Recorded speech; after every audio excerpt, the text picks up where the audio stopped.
Every October 31st, the world celebrates Halloween. We put on masks, we hand out candy, we laugh at the things that our ancestors feared. But Halloween isn't new. It's one of the oldest traditions still alive, a night bound by fire, faith, and fear. This is The Truth Pursuit. I'm Veritas Knox. Today we uncover the real story of All Hallows Eve. Halloween traces its roots to an ancient Celtic festival called Samhain, celebrated more than 2,000 years ago across Ireland and Scotland. For the Celts, Samhain marked the end of the harvest and the beginning of winter, the dark half of the year. Winter is coming. Winter is coming. They believed that on this night, the boundary between the living and the dead grew thin. Ancestors could return home, but other spirits, less welcome spirits, might slip through as well.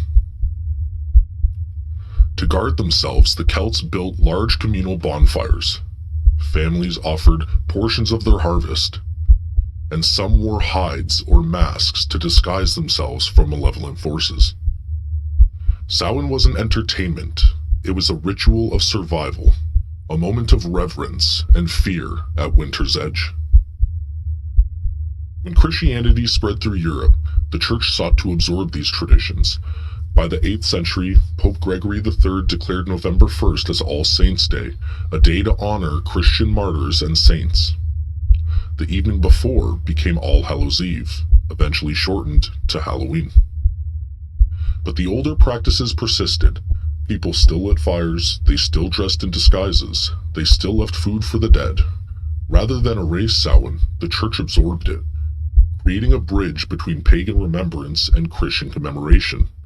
Historical records show that by the Middle Ages, Europeans practiced souling. The poor would go door to door on All Hallows Eve, receiving food in exchange for prayers for the dead. This practice would later shadow what we now call trick-or-treating. Even the icons of Halloween have deep roots in history. The jack-o'-lantern comes from Irish folklore, the tale of Stingy Jack, a trickster doomed to roam the earth with only a burning coal inside a carved turnip. When Irish immigrants arrived in America during the 1800s, they found pumpkins easier to carve, and the glowing pumpkin replaced the turnip. Costumes trace back to Samhain disguises meant to hide from spirits. Trick-or-treating echoes both souling and the Scottish custom of guising, where children perform songs or jokes for small gifts of food. Modern symbols of Halloween aren't random inventions, they're remnants of an ancient belief. Halloween isn't unique. Around the world, many cultures mark a night when the dead return. In Mexico, the Day of the Dead honors ancestors with altars and offerings. In China, the Ghost Festival welcomes spirits during the 7th lunar month.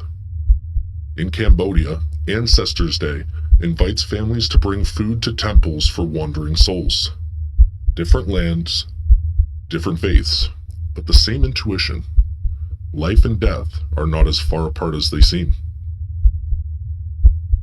Halloween as we know it today, costumes, candy, parties, emerged mainly in North America in the early 20th century. Newspapers from the 1910s and 20s show communities promoting Halloween as a wholesome alternative to vandalism. By the 1930s, trick-or-treating was common in U.S. suburbs. By the 1950s, it was a national pastime, helped by candy manufacturers and Hollywood imagery. Today, Americans spend over $10 billion every year on Halloween, making it the second largest commercial holiday after Christmas.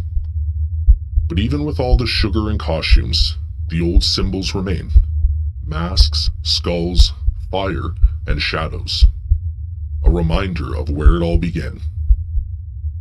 So this year, when the jack-o'-lantern glows on your porch, remember its roots.